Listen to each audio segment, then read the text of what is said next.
our friends, new friends of our center, they prepare presentation of very interesting event, which is going in Moscow, not every year, but on the regular basis.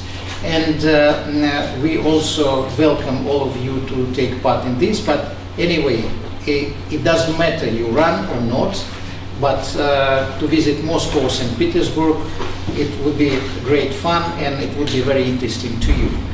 So, welcome, enjoy, and we are very happy to see you next time in our center, because we have a lot of different kind of activities, and in your preparation to visit Moscow, maybe we will be helpful to you to get more information about our country, about Moscow, St. Petersburg and other cities.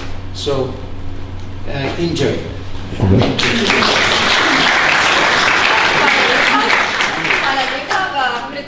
Ruskega centra znanosti in kulture. Hvala, ker ste bili pripravljeni na sprejet v vaši hiši, da lahko ta ruski tekaški večer izvedemo tu pri vas. Dobrodošli. Hvala lepa. Čaka nas ena lepa, velika dežela. In sicer, koliko je Rusija velika, bom pol pokazala, ampak ima kar 11 časovnih pasov, toliko je velika. To je velik podatek, ne? In na sliki je Moskva, tudi Moskva je velika, ima 14 milijonov prebivalcev in mi bomo, naš hotel bo na eni lepi točki v zavoju reke Moskva in sicer v tej coni.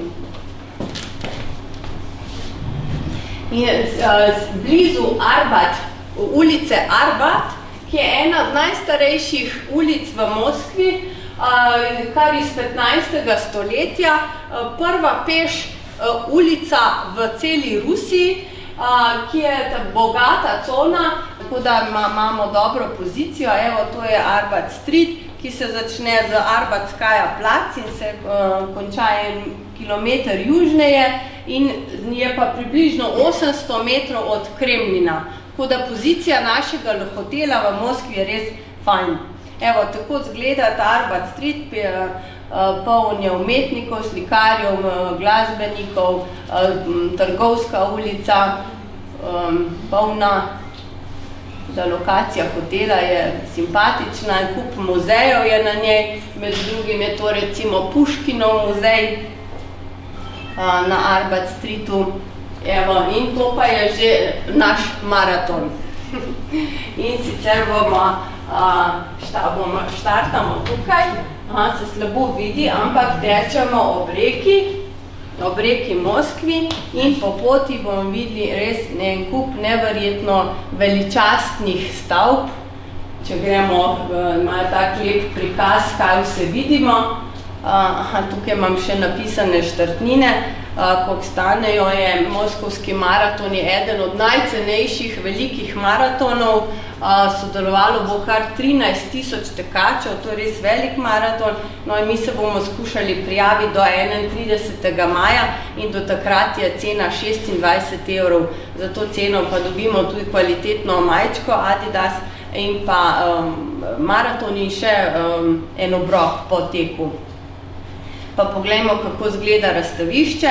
Sem bomo prišli prevzeti štartno številko, opremljenim bomo mogli biti pa z osebnim dokumentom in z zdravstvenim potrdilom. Ta potrdilo je v angleščini, je na spletni strani njihovi, ga bova z Urbano tudi pripela v mail, da si ga vsak sprinta in ga gre z njim k zdravniku in ga prosi, če mu ga lahko požigosa. Z originalnim potrdilom lahko prevzameš številko in s potnim listom, baje so zelo strogi in mimo tega ne gre. Evo, tako izgleda štart maratona, tukaj izgleda manjše, ampak to je nekaj ogromnega v nekem olimpijskem parku. Štart je pa že ob 9:10 minut zjutraj, tako da se bomo tja podali od našega hotela, oddaljene je 3 kilometre. Evo, potem pa poglejmo, kakšne znamenitosti bomo videli po poti. Ta prva velika stvar je eden od najlepših samostanov na svetu, en kup, pomorski kup čudovitih zgradb, vse so pa okrašeni s temi zlatimi kupoljcami ali pa kupolami drugih barv, potem mimo. To je hotel Ukrajina. Ja, včasih nekaj let je bil največji hotel na svetu, seveda zelo drag. Danes sem preverila, kakšna je cena, če bi danes spali v njem in sem dobila tole. Torej, soba, sicer prezidenčna suita, je današnja cena last minute 4330 €, ampak je zajtrk vključen. Pa Wi-Fi imaš pa sam na recepciji. Evo, to je hotel Ukrajina. Je to del Ketne Radisson hotel, kot ga imamo enega tudi v Ljubljani, ne? Evo, torej mimo tega, potem recimo mimo vlade bomo šli, potem mimo Moskva, mesto Moskva, to je en poslovn predel Moskve, kjer se delajo mednarodni posli in tako naprej. Zgleda kot nekje na Manhattanu, ampak to je Moskva. Potem je to Kudrinskaja, to je ena od elitnih stanovanjskih četrti, kjer so ogromna stanovanja narejena v prvi vrsti za pomembne umetnike, potem kasneje so se v njo naselili moskovski politiki in tudi danes so v njej živijo pomembneži in stanovanja so blazno draga. Evo, tukaj vidimo tudi zajčka, seveda bojo tudi te na maratonu. Tekli bomo čez 3 mostove, precej časa bomo tekli ob reki Moskva, po katerim je Moskva dobila ime. Malenkost se bomo tudi tu pa tam malo spenjali pa spuščali, ampak to je pri maratonu vse fajn. Tekli bomo tudi mimo ogromnega parka, park Gorki je to, pa še mimo ogromnih in čudovitih stavb. Konec septembra bo v Moskvi kar toplo, povprečna temperatura je tam nekje 20 stopinj, lani je bilo celo 25. Evo, take razgled na take hiše nam bo popestril, zares popestril pot. Lani so dobili rumene majčke. Pretekli bomo tudi na Rdeči trg, ki je največji trg na svetu, meri skoraj 300 metrov, ampak rdeči izhaja iz besede krasni trg, ne zaradi političnih stvari. Potem mimo te cerkve iz 15. stoletja, in ko bomo prišli do tega kipa, to bomo vedeli, da smo na dobri poti, kajti ko ga zagledamo, takrat bomo že na 37. kilometru in bomo lahko upravičeno že utrujeni in takrat se spomnimo, da je to kip Petru Velikemu, evo to je detajl, to je ogromen kip, ki ga pa Moskovčani zelo ne marajo. Peter Veliki je namreč tisti Moskovčan, rojen v Kremlju, ki bil je car, 40 let je bil car in Moskva se mu je zdela nekako staromodna. Veliko je potoval po Evropi in se v zahodnjaški svet tako zaljubil, da se je odločil takrat, ko se je vrnil v Rusijo, da bo posodobil Rusijo in tako so osvojili še dodatna nova ozemlja. Tam ob Finskem zalivu se je odločil, da bo on naredil svoje novo glavno mesto Rusije in tako je Peter Veliki naredil Sankt Petersburg nekje ob morju, ker se je odločil, da Moskva ni v redu tudi zato, ker nima svojega pristanišča, ampak je hotel narediti glavno mesto Rusije kot pomembno evropsko pristanišče in tako je na nekem močvirju leta 1703 zasadil sulico v zemljo in je rekel, tukaj mi zgradite evropsko mesto. Moskovčani ga pa ne marajo, zato ker je torej nekdo, sprašujejo se, zakaj ima kip v Moskvi nekdo, ki je glavno mesto iz Moskve odpeljal nekam daleč stran in to za dobrih 100 let. Potem se je vrnila vlada v Moskvo. Evo, in potem še stisnemo še 4 kilometre in pridemo na cilj. Tukaj zgleda majhno, ampak to je v resnici ogromna prireditev in če imamo srečo, dobimo tole lepo medaljo, je res velika, težka, njihov zavetnik je tako kot tudi malo Ljubljane, pa Pirana, Sveti Jurij. To je pa, torej moskovski maraton ponuja 42 km, ampak tudi 10, ne? Če bi si kdo želel, je pa to trasa za 10-kilometrski krog in sicer se štarta skupaj, samo da se tam nekje torej na 3. kilometru grejo maratonci naravnost, tisti na 10 km se pa že obrnejo proti cilju, tako da tudi to je možnost. Evo, to je bil maraton, zdaj pa še malo, kaj lahko počnemo že v četrtek popoldan, petek in soboto.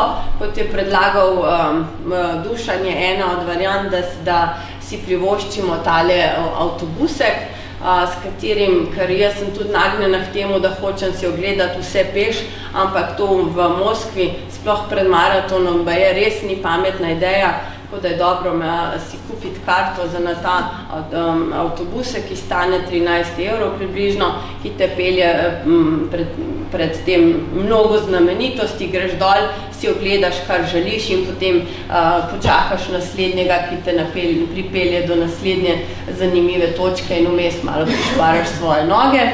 Evo, to, kot je Dušan povedal, je njegov prijatelj je veleposlanik v Moskvi, Rudi Šeligo, ne? In Dušan mu pove, Primož Šeligo, nas pričakuje vas v tej hiši, podrobnosti se še dozmenimo, ampak nekako sva zmenjena, da tisti petek dopoldan pridemo k njemu, napovedala sem okoli 40 ljudi, malo se ustrašil, ampak računam, da bo šlo, ne? Potem lahko si privoščimo seveda tudi kaj kulture, to je Bolšoj teater, eden od največjih opernih in baletnih gledališč na svetu skoraj, ima kar 6 nadstropij, ne? In tudi za njega sem pogledala, kaj danes ponuja, ne? Če bomo slučajno v hotelu Ukrajina danes, kaj bi počeli zvečer, lahko gremo v Bolšoj teater na predstavo. Evgenij Onjegin igra danes in sem pogledala karte, sploh v resnici niso toliko drage, torej ta je v 6. nadstropju, stanejo 100 rubljev, to je samo 1,3 €. Zelo ugodno, ne, za Evgenija Onjegina, za najdražje karte so pa 90 €. To je današnja predstava, tako da morda si takrat, ko smo v Moskvi, razmislimo, pa potem lahko tudi na ta način pove Dušan. Če želite v Bolšoj teatr, potem naslednjih 14 dni probite karte kupiti. Ampak je še, za današnjo predstavo je še nekaj kart. Še nekaj kart. Takrat bo maraton v Moskvi, velika večina bo šla Leninov mavzolej, pa Bolšoj teatr, sta 2 točki, verjemite mi, 14 dni prej bo vse razprodano, oziroma boste dobili karte, ampak cene bodo podeseterjene.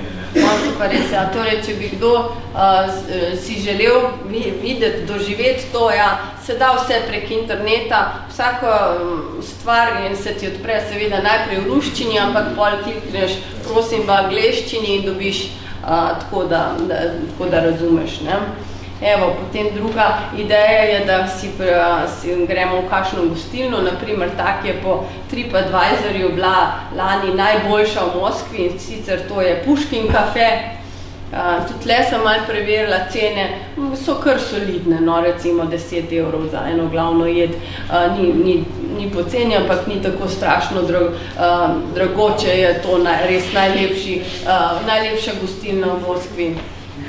Evo, in potem, torej tako v ponedeljek, bojo verjetno večina poletela domov, medtem ko eni pa ne, eni pa bi in vabljeni tudi seveda vsi, da nadaljujemo še malo do Sankt Petersburga in sicer bi tja odšli kar z vlakom. In sicer takole zgleda ta vlak, ki vozi večkrat dnevno, 250 na uro in spet cena, danes sem pogledala, stane povratna karta Moskva, Sankt Petersburg in nazaj 53 evrov. Si pa v Sankt Petersburgu v slabih 4 urah. Piše, da zelo priporočajo ta način vožnje, to je nov vlak, precej soliden, fajn. In enkrat, ko smo v Rusiji, je verjetno res vredno iti, če imamo le možnost, si ogledati še ta Sankt Petersburg, ki je torej mesto, ki je čisto drugačno od Moskve, ki je narejeno po evropskem vzoru, ampak še na dosti bogatejši način, kajti ta Peter Veliki je bil res bogat in je naročil arhitektom in umetnikom in obrtnikom, naredite mi v mojem mestu vse tisto, kar imajo najlepša evropska mesta, ampak večje in lepše. To je Sankt Petersburg. Ogromne palače, razkošje, nastalo je pa torej na močvirju, na nekih, pravijo, 40 otokih, zato mu rečejo tudi Severne Benetke, en kup mostov je, ladic, evo, pomembne palače se tako lepo odsevajo v vodi, vse je ogromno. In med drugim je v Sankt Petersburgu tudi eden od največjih muzejev na svetu, to je zimska rezidenca, tako so jo pomenovali carji, med drugimi Katarina Velika, ki je sem prihajala prezimovati. In sicer je to Ermitraž, eden od največjih, torej ima 1057 salonov z umetniškimi deli vseh svetovnih najpomembnejših slikarjev in kiparjev. Ermitaž pravijo, da če se pri vsakem od eksponatov ustaviš za 7 sekund, je človeško življenje prekratko, pa bi videli vse eksponate. Tukaj je eno neverjetno število umetniških del, ampak takih pomembnih, evo, tako zgleda te dvorane, okrašene, vse z lestenci, s podom, kipi najboljših italijanskih umetnikov. Torej, Rusi so znali poiskati dobro in imeli so denar in moč, da so to pripeljali v Sankt Petersburg ali pa v Moskvo. Evo, priporočena literatura na to temo je en britanski zgodovinar napisal 3 zanimive knjige v Rusiji in sicer ena je Natašin ples, ki je v bistvu kulturna zgodovina Rusije, ampak se bere kot roman, tako da če bi se radi kaj prebrali o Rusiji, priporočam to knjigo, ki je meni bila zelo všeč, začne pa s tem Natašinim plesom, ki je prispodoba za Rusijo, to je iz Tolstojeva mlada grofica, navajena živeti v ogromnih palačah, ki nekoč z nekim stričkom zaide v neko blatno vas z eno samo ulico in tam vstopi v eno kočo, nekaj kontrast teh dveh svetov in tam je muzika in Nataša navajena dvorskih plesov, začuti ta kmečki ritem in začne plesati. In to je ta znan metafora za Natašin ples, ki malo ponazarja Rusijo, ker je Nataša presenetila, ker je znala odplesati na ritme, ki jih je prvič v življenju slišala, kajti njeno stanje in bogatstvo je prepričevalo, da bi bila seznanjena s kmečkim načinom življenja. In je vprašanje, zakaj? Zato, ker je ruska kultura nekaj, kar je že bilo v njej. In je, ko je to slišala, bilo nagonsko in je potem to nekako metafora za to, kaj je to Rusija in tisti bogati, razkošni svet in tisti primarni, naravni, običajno življenje. Potem isti avtor je napisal knjigo Šepetalci, govori pa o šepetalcih, ki mogoče v dveh vrstah šepetalcev, in sicer ene vrste so bili tisti, ki so šepetali med seboj, ker jih oblast ni smela slišati, druga vrsta šepetalcev je pa tista, ki so šepetali oblasti, kar so oni drugi prej šepetali med seboj. To dve vrsti šepetalcev.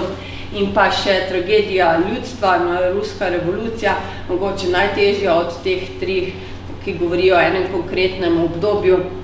Ampak vse to je res zanimivo, zato ker Rusija res ena velika država, evo na tem zemljevidu sveta res vidimo, kakšne dimenzije to so. Primerjalno, evo, to dobro mi Urban pripravil, prvi stolpec je Rusija, drugi, kaj bi bil druga največja država? Ja, druga je Kanada. Ja, tretja in četrta sta skoraj podobni. Ja, Kitajska in ZDA. Peta največja država na svetu. Brazilija. Ja, evo, in ta kvadratek je utopično narisana Slovenija, kar je verjetno še manjši. Ja. Tako da to razmerje, res je Rusija ogromna, in jo je treba videti, in če je maraton tam, je fajn iti. Evo, tako da zdaj še malo še splošne informacije, odidemo 22.9. In sicer imamo avion ob 11:30 iz Brnika, imamo direkten let in smo že ob 3:30 v Moskvi in tam se usedemo na vlak, ki nas pelje na našo najpomembnejšo ulico v Moskvi, Arbat Street, in se ustalimo v hotelu in smo potem do nedelje prosti oziroma s to dolžnostjo do slovenske ambasade tam. Nazaj grede pa torej v ponedeljek 26.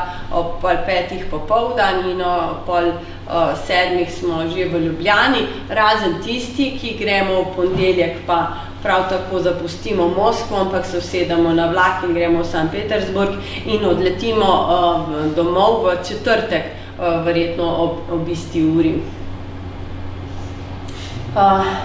Še par stvari, kaj potrebujemo. Torej za Rusijo potrebujemo vizo, ki jo uredimo v ruskem vizumskem centru, stane 60 evrov. Evo tako, to je pa še ta lepa cerkev iz zraka, kot da bi se igrali, ne? Ampak oni so si to privoščili, te barve, ta cirkus, in so to naredili, rekli, zakaj pa mi ne bi imeli tega. Tako. Ja.